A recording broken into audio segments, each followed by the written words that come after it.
Climb into the cockpit with pilot and Link Square's Chief Legal Officer, Tim Perilla, as he invites legal leaders aboard to share advice that will help you navigate even the most turbulent times of in-house counsel work. We'll cover a range of topics from data privacy to legal team structure to public company transactions and beyond. You don't want to miss this series. Fasten your seatbelt and prepare for takeoff. You're listening to Cockpit Counsel. Hello, everybody, and welcome back to another episode of Cockpit Counsel. My name is Tim. I'm the Chief Legal Officer at Link Squares, and today we have Shawn Hoyt. Shawn, welcome. Yeah, very excited to be here. Thank you, Tim. So we start out, it's a pilot-themed podcast. We start out every episode the same way. What is your pre-flight ritual? Not trying to be metaphorical about it. Like literally before you get on a plane, do you have a routine that you do? I'm one of those people that likes to get to the airport really early. Okay. And in part just because it takes the stress out of it, but also knowing that I'm going to be on a plane for a couple hours, just kind of sitting in a cramped little space. I just like to get around and walk. Oh, nice. So I love Logan Airport here in Boston in particular because I've discovered that you can walk all the way from gate B1 all the way to the very end of Concourse E. Yeah. And so if I've got a flight, for example, I've got some time, I can get a lot of steps in before my flight.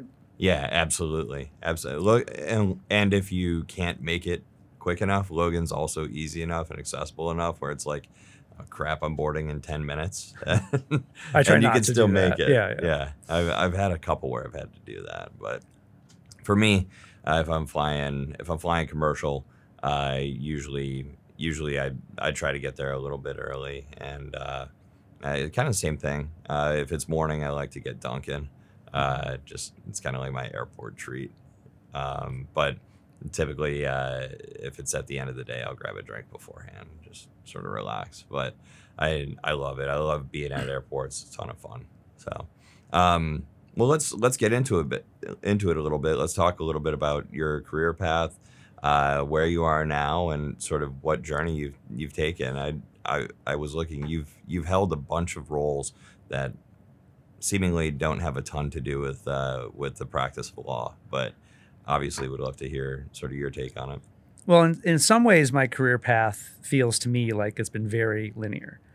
I went right from college to law school, went right from law school to a law firm. I worked downtown Boston here at Choate Hall & Stewart. Mm-hmm. And then I went right from a law firm into the practice of in-house law in tech. Yep. And I've been in tech in-house ever since. Yeah. So that way, if you look at it, it looks very planned and very linear. Right. But what was not linear and not expected was that once I got in-house, I would get pulled into a wide variety of operational roles. Yeah.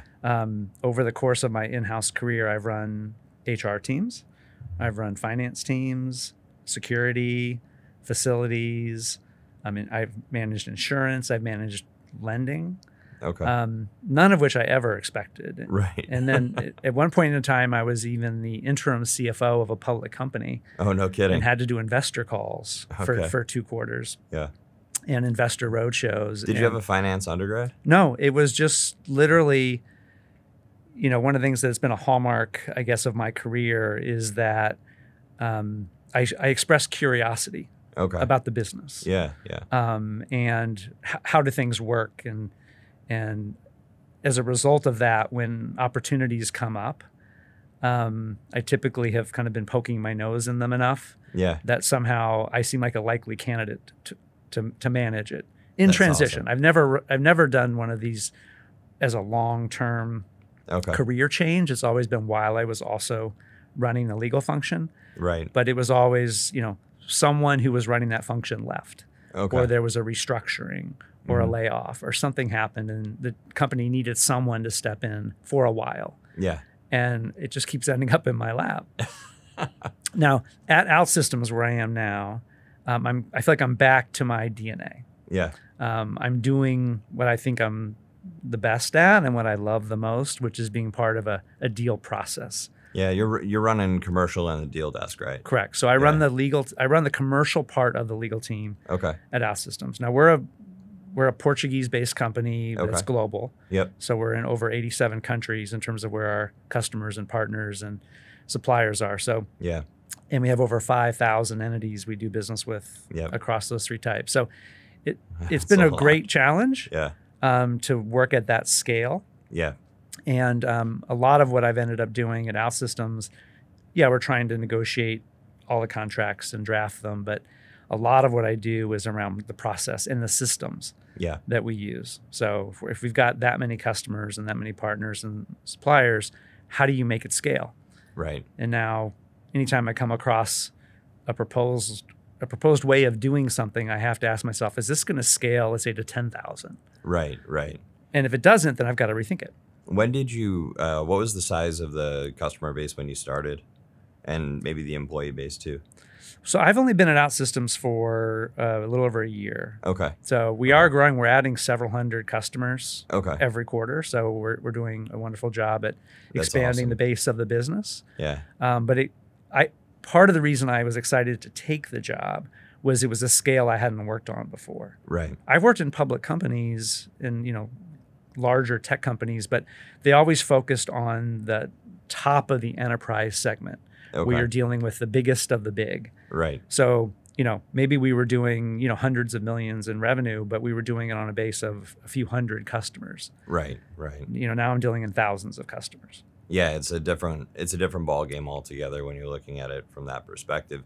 Just because you have more considerations, ultimately more personalities, more things can go wrong. People using your products a little bit differently. It's definitely a very different environment than just going after top 500 largest firms out there. The focus shifts too from how do we maximize the value of every single deal Yep. towards how do we maximize the overall volume of business. Sometimes it might be okay to know that in some situations maybe we're kind of underpricing it a bit, but that's the way we're going to get the most customers on board. Yeah. Um, Are you? I assume your part of the approach is very much let's gain as much market share as we can. We'll continue to monetize through additional features and functionality and things like that.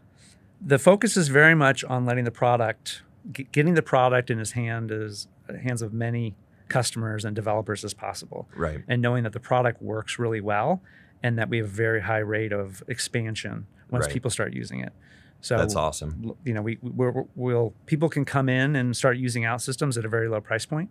Yep. And then we make it very easy for them to expand. Right. And so if we can get as many customers as possible and they have a good product experience, then that whole engine of product-led growth kicks in, and then the product almost expands on its own because it's so easy to use and because people are able to expand their use of it relatively easily. So how have you sort of changed the way the deal desk operates to accommodate sort of the increase in customers, and how does the deal desk work maybe with new business versus expansion? With a deal desk, part of the way that I typically approach it is to realize that your average salesperson in the course of a year actually doesn't do that many deals. Okay. And so even though they might be very knowledgeable about how to sell their product, they're not very knowledgeable about all of the different things that might happen over the course of a negotiation. Okay. And so part of it is, how do you make the deal desk the central repository of expertise about how to get complex deals done? And if an objection comes up, how do you respond to that objection? If you need to navigate an internal approval process, how do you do that really fast? Right. And with when you shift into a high volume mode, it really puts a premium on having as much of that pre-built. Yep. And so we focus a lot on having pre-built assets. Okay. Anticipate all the objections that might come in and pre-build the fallbacks Right. that we have available, and then also pre-build in the delegation of authority. Right. So rather than each time the objection comes in, now I've got to figure out who approves it.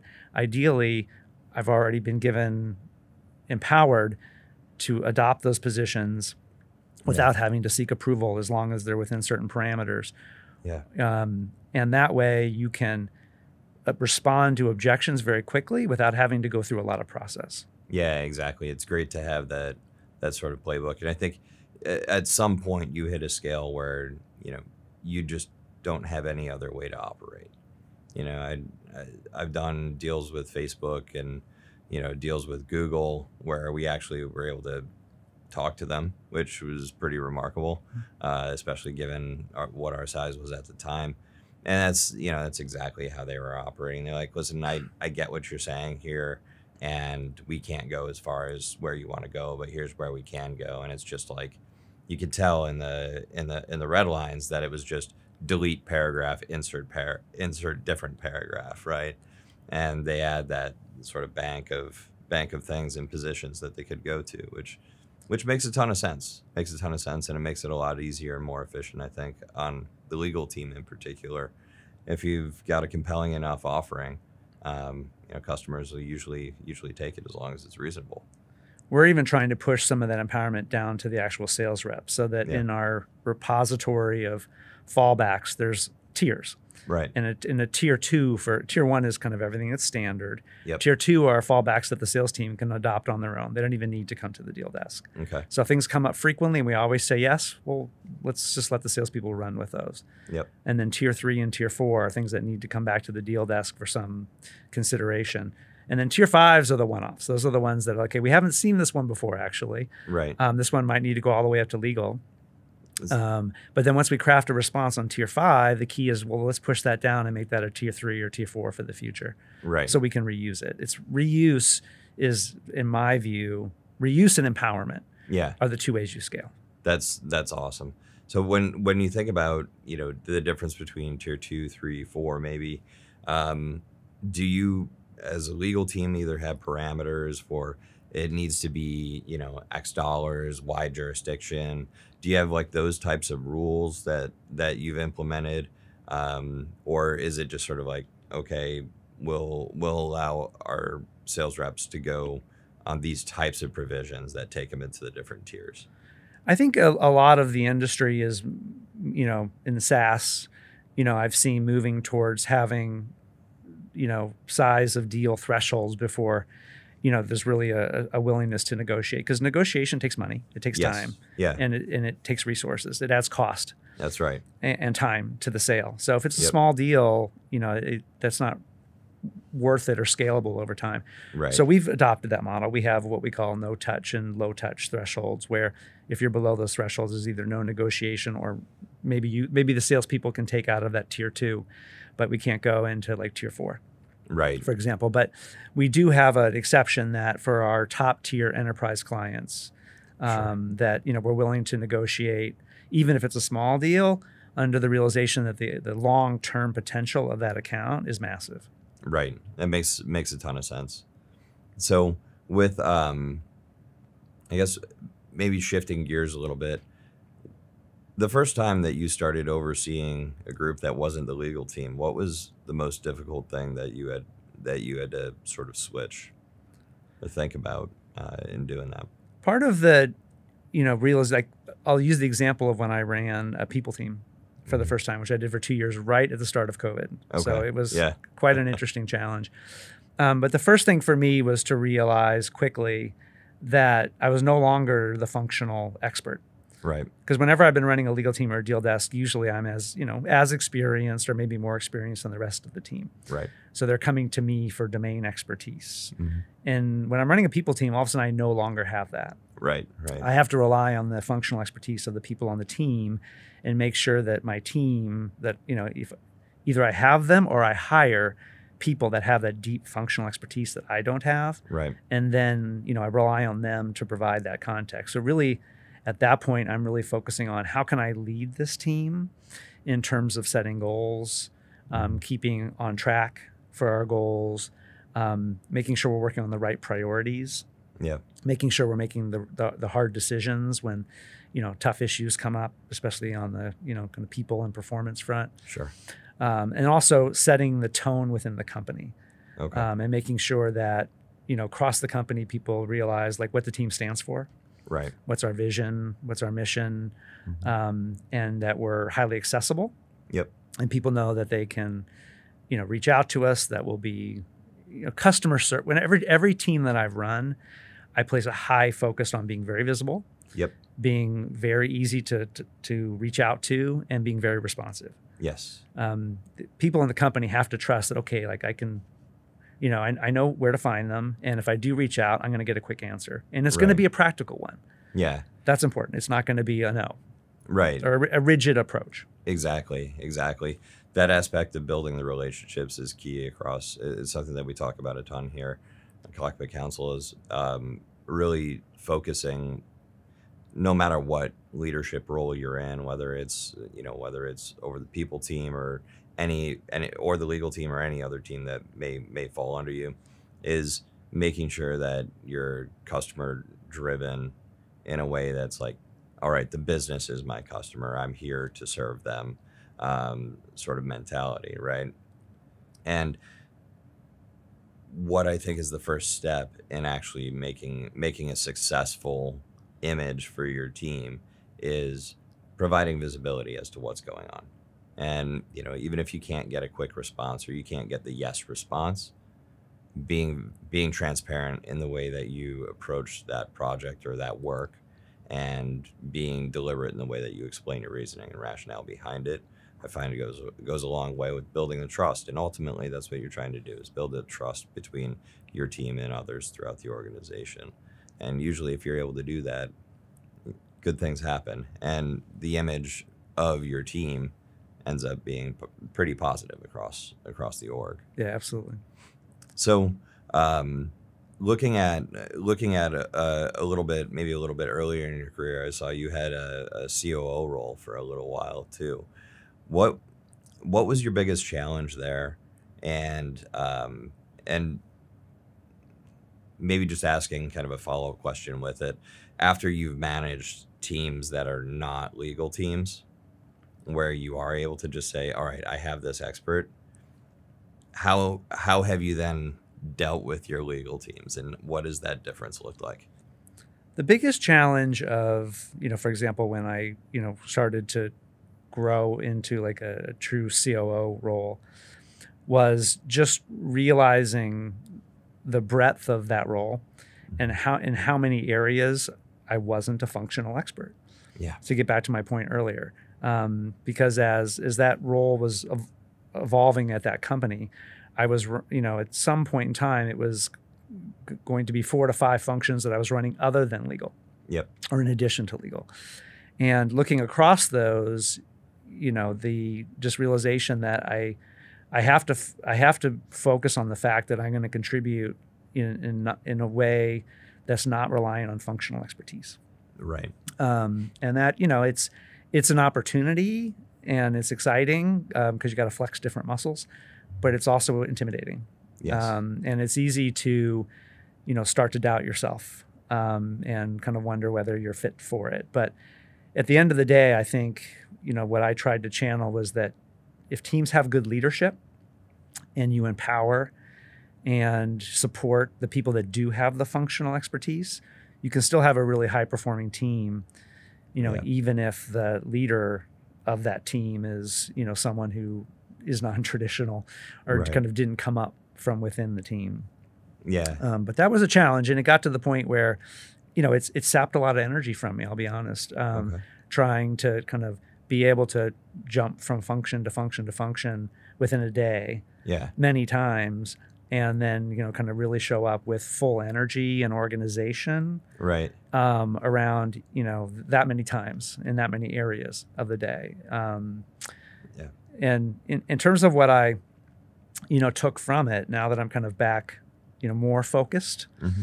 on kind of the deal process and commercial and legal, I think I've really brought to it that, okay, now, especially if this has my whole focus, then I really have to focus on, still applying those same concepts, not fall back into, okay, now I know what I'm doing, I can lead a different way. Right. I still want to focus on, tapping into the functional expertise of the people on the team, Yeah. because even though I've got a lot of it, so do they. Right. And, empowering them, getting them to step up and take on areas of responsibility. Because when I was COO, I couldn't step in and do a lot of the important work. Right. I had to have the other people do it because they knew they knew the security protocols. I didn't. Right. For example. now on, within legal, I still want to do the same thing, even though I could do all that work. Right. But that's not the way to grow the team. It's not the way to develop the team. Right. The way to develop them is to say, hey, you know how to do this too, or I can help you take it to the next level. Right. And then let all of them succeed. And I'm really just kind of helping everyone succeed. Yeah. Yeah. And helping everyone grow and develop. Yep. And then the team thrives as a result. I don't need to thrive. Yeah, exactly. I oversee IT operations and HR here as well as legal. So you get it. And yeah, and that's been one of the struggles for me, is that I'm probably a lot more of a pain in the butt for our VP of legal than I am for our functional leaders of the others. But it's been, what's been really difficult for me is to see somebody else doing the function that I know very, very well, and doing it in a different way, and being able to say, all right, that's not the way that I would do it, but that way can work. Yeah. Right. That's probably been the most challenging thing, I think, for me. But it's, other than that, you're right. When you have functional leaders who really know what they're doing, who are true professionals, it's pretty easy to just kind of give them the perspective that you gain from maybe sitting in the executive seat, or talking with the board or investors or whatever it may be, and helping just provide perspective, and then sort of gut checking what they're doing.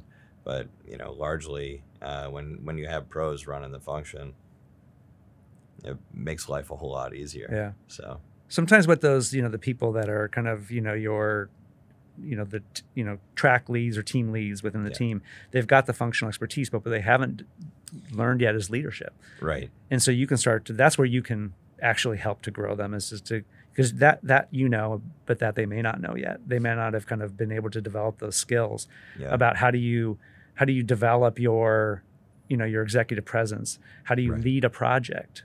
Right. How do you go on and take on additional influence within the company? Yeah. And so, as much I've learned that over the years, and that's been a big part of my success. But how do then I kind of help other people learn those same skills, in addition to, being able to grow their functional knowledge? Yeah, exactly. And I tend to try to focus on providing them direction, as far as like, this sounds like something that you and the rest of your senior leadership team members should figure out, right? Like the default for me is always, I expect the team to come to me with solutions, not just problems. And I also expect that the team, focuses, they're all VP level. They really focus their attention on building the relationships with the other vice presidents in the company, right? And being able to think of the VP as their team first, not, okay, the HR team is my team. Well, of course it is, right? But first things first, when your perspective is to be a leader in the organization, you can't put the HR function or the IT function above the interests of the product org or the engineering org, right? You have to be able to work across those orgs and understand and internalize what those teams need in order to grow as an executive. I think about it in terms of perspective. Really, it's just, what's the best way to gain perspective? Not to continue to build your team as large as it can be, to start to understand what people across the business are doing, and how basically all of the parts play together. So let's jump into, I know we probably ran a little bit over on time, but that's okay. We could probably talk about that for, I don't know, another 2 hours or so. It would be fun. Yeah. So we're going to have to do another episode. I'm there. Let's talk about your fitness journey. You're a big fitness guy. Would love to hear just some of the story about how that became such a strong passion for you. And I know you've got a YouTube channel, you've got your own website, Instagram, etc. Let's talk a little bit about that. Oh, thank you. It's my personal kind of passion. Yeah.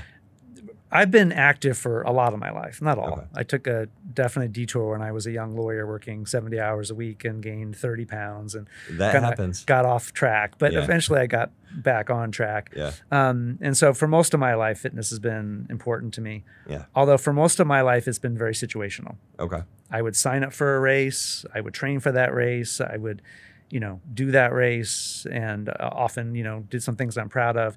But then I would just kind of fall back into just, kind of mindless maintenance mode. Right.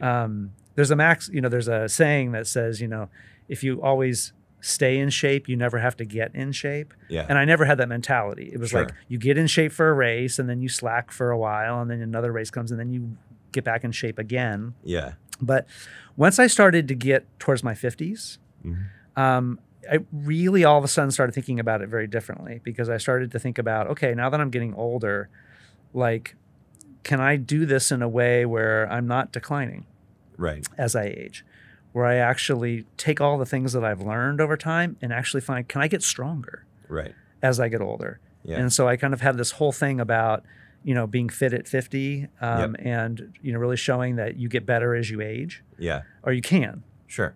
And if you have been declining, you can reverse it.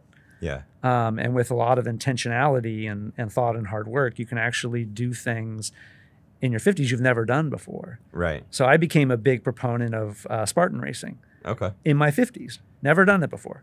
Yeah. And I started doing triathlons in my 40s, and now I'm doing things later in life that I never did before and taking on new challenges, doing things for the first time. Yeah. And now it's very intentional. It's not like get ready for something and then slack off. It's like, Right. stay ready all the time. Yeah, absolutely. So let's talk about your first Spartan race. 'Cause we just had Deanna Sheridan on a couple of days ago here. Would love to hear what drew you to Spartan race and what that first experience was like. It actually ties back to a Tough Mudder. Okay. And this is the way a lot of people get into obstacle course racing, is they do it with friends. Okay. And they have such a fun time that they say, oh my God, I have to do that again. Yeah. So a couple friends at work at a prior company invited me to do a Tough Mudder. Okay. I think it was 2018. Yeah. And we did the what's called the Classic, which is about 9 miles. All right. And we went out there, and Tough Mudder is more of a team ethic. Okay.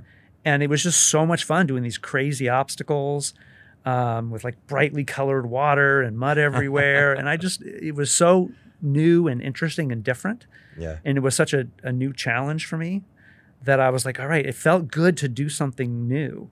It felt good to challenge myself in a new way Right. versus like, oh, I'll just keep running. I'll do another running race and try to shave 10 seconds off my PR. No, this was Yeah. totally new ground. So you did cross country all through school. Yep. And did you run in college as well? Personally, I did. Okay. I Yeah, ran didn't run marathons, for school. but I didn't run for school. Yeah. Okay. No Okay. way I would have been good enough for Yeah. my college team. The D1 athletics is No way. that's a different animal Yeah, altogether. not a chance. Yeah. But so now as I've gotten into my 50s, that my whole mentality is around how do we, as we age, how do we challenge ourselves to do new things, to Yeah. step outside of our comfort zone, to do things that are hard. Right. And it's really there's a whole book that the Spartan CEO Joe DeSena wrote that's called the Spartan Up. Okay. And I read this book and I loved it. It's like his mentality is my mentality, which is like, so much of the world now is trying to make things comfortable and more comfortable and more easy, Right. less effort. Yep. But that doesn't change you. It doesn't let you evolve. If you want to change and get better, you need to do hard things intentionally. Right. Intentionally choose the non-convenient path. Yeah. So, as the CEO's whole thing is, don't wait till you're ready. Right. Like right. sign up for something hard, commit to it, and get yourself ready. Right. You'll never be ready at the start, Exactly. but you'll be ready by the end. Yeah. Exactly. And I just love that mentality. And so I try to apply it in everything I'm doing in my fitness. And I'm constantly thinking about, okay, what's the next challenging thing? So what's the next challenging thing? For me, I am going to 2024. I'm going to take on 2 big milestones. Okay. Number one is I'm going to get back to marathoning. I used to right. do marathons when I was younger, and I've taken a 23-year hiatus. Oh my goodness. But Okay. next year I'm going back. All right. At one point in time, I had written it off, like, oh, I'm too old for that. Yeah. And now I know you're not too old for anything, Right. or most things. Right. I couldn't get into the NBA at 55, but Sure. I can run a marathon. Yeah, absolutely. So I'm excited to get back to that. I'm gonna try to do get a charity number for Boston, raise money for Oh, nice. for a cause dear to my heart. What cause? Are you thinking Diabetes research. Oh, great. So I'm talking to some of the research organizations to see if they'll have a charity team. about? Yeah. I have a son who has type 1, and Okay. so it means a lot to me. Yeah, absolutely. And then the other piece is that I started doing triathlons in my 40s when I realized I couldn't run every day because my knees would protest. Yeah. So I tried to embrace cross training, Okay. and so I've really enjoyed triathlons. Yeah. And it always seemed completely impossible to me that anyone, let alone me, could do an Ironman triathlon, Yeah. like the full 140.6 mile race. That's insane. And eventually, I always said, well, I can do triathlons, but not that one. Yeah. Like, that's too crazy. Right. But in my mindset now, I've realized, well, why not? Right. What if I could do it? Yeah. And there's a guy that I am very much enjoy following named David Goggins. Okay. Yeah, Who's I know the name. He's an intense ex-Navy SEAL. Okay. And he's got this thing saying whenever something seems really hard, he's like, do the math. Right. Like, break it down. Like, okay, like if you did do that, like, how would it work? Right. And so I broke down the swim portion, Yeah. how long that would probably how far take me. How far of a swim is that? 2.4 miles. Oh my gosh. And then I Okay. broke down the bike portion, which is 112 miles. Yep. And then there's the marathon at the end. Yeah. And all of those seem really hard, but then when you think about how much time you have to complete it, Yeah. you have to do 17 hours to be an official finisher. Okay. But if I put together the times that I think I can reliably do each of those 3 events, Yeah. it's less than 17 hours. Okay. So it's like all of a sudden it went from impossible Yeah. to I think I can do this. Yeah. So those are going to be my 2 kind of push myself to a new level in 2024. That's going to be incredible. So when does training start? Um, Or has it already started? I'm always training now. That's my Sure. mindset. I don't get out of shape and then have to get back into it. Right. Right. Just kind of keep going, Yeah. stay active, which is my Instagram is at Shawn Hoyt Stay Active, and Yeah. that's my website as well. And that's the whole point, is just stay fit, stay active, and then just keep challenging myself to new things and not letting there kind of be these long breaks in between when you give up all the progress that you've made. Yeah, absolutely. Well, best of luck, and definitely let us know when you actually select which charity you're going to run for. I'm certain we can put stuff out and try to help out and get even just amongst our staff get you some financing for That's for fantastic. the charity. Very We generous. love to do that stuff. So definitely keep us posted on it.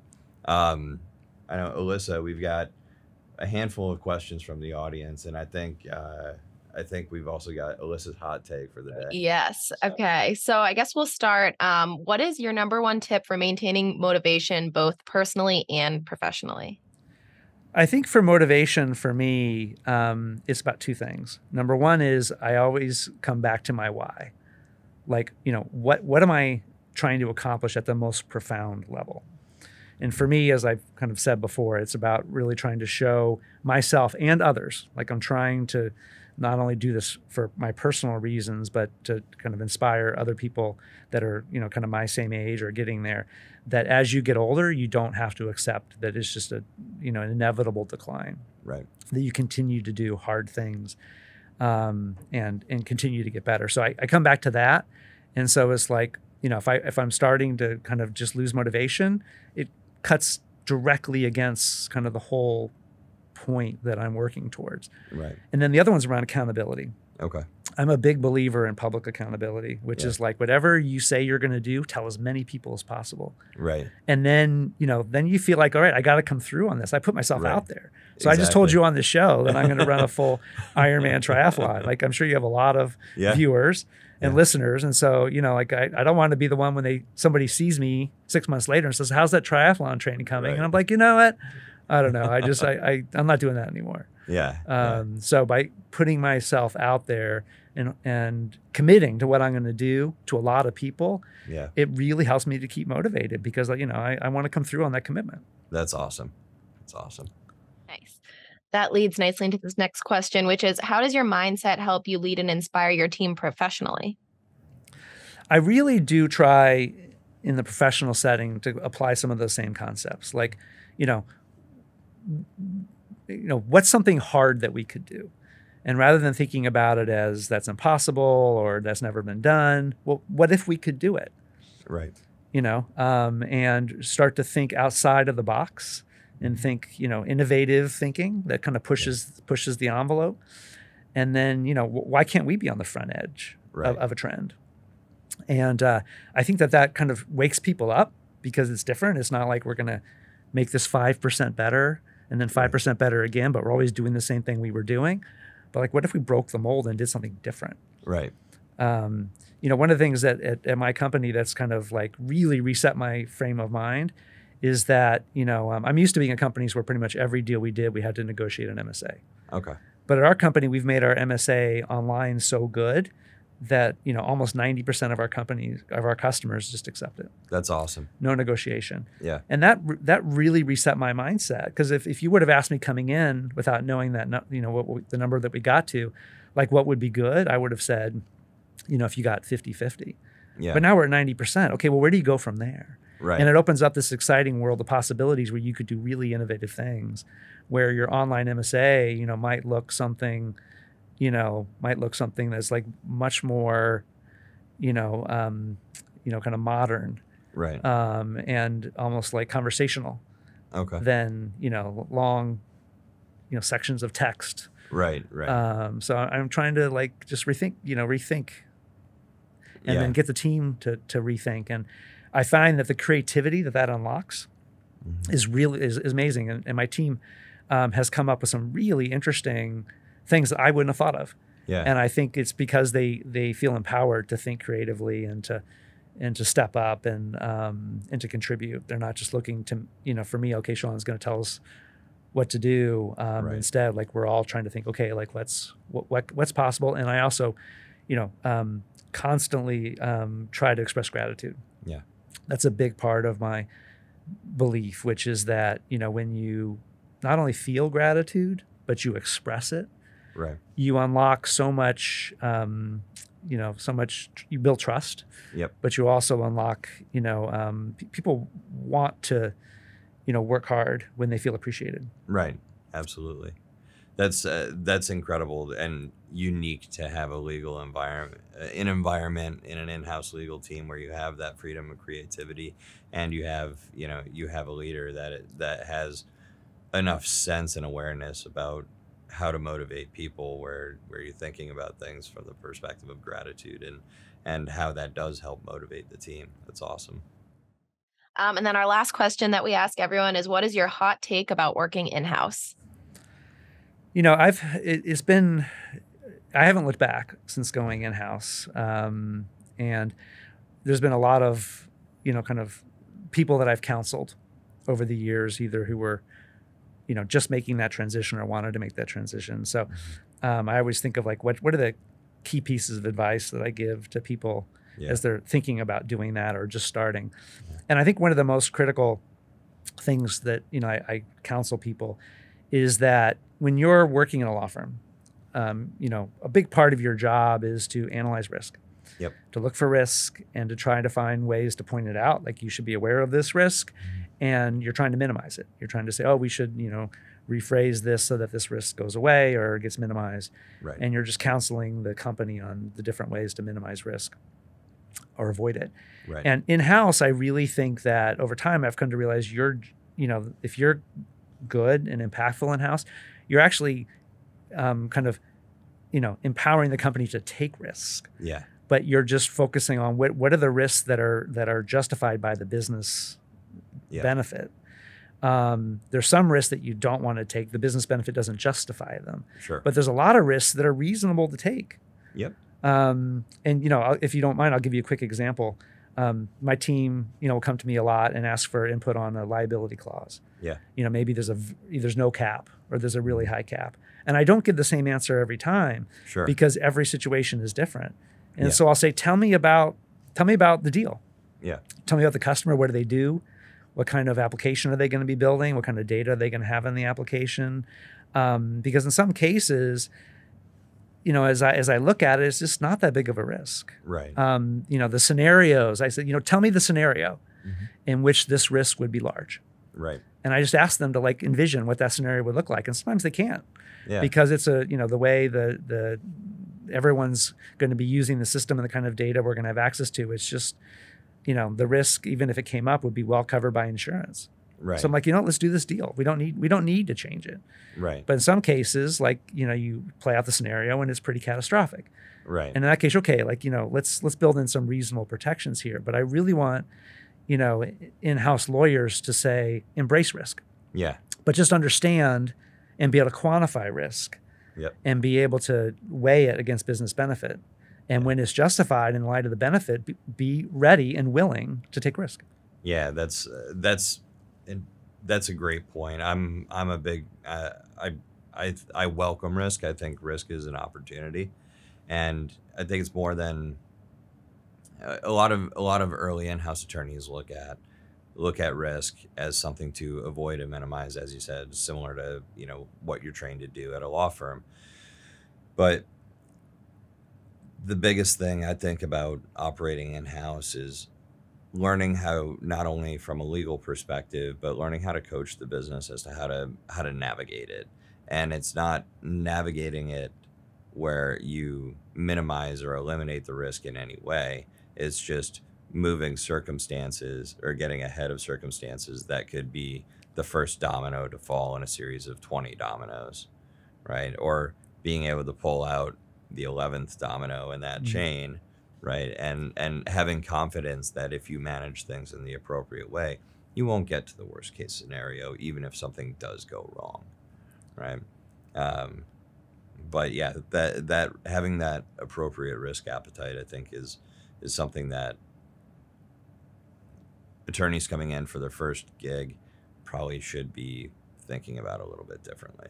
Yeah, and, maybe it's different because because of my time at DraftKings, where I think a lot of you were blazing ground and taking risks there. Yeah. Yeah, I know there are a lot of people that I talked to that did not recommend that the risks that we were taking were, measured and appropriate. But I think we proved them all wrong, that they were absolutely measured and completely appropriate, and probably more than that, necessary. Yeah.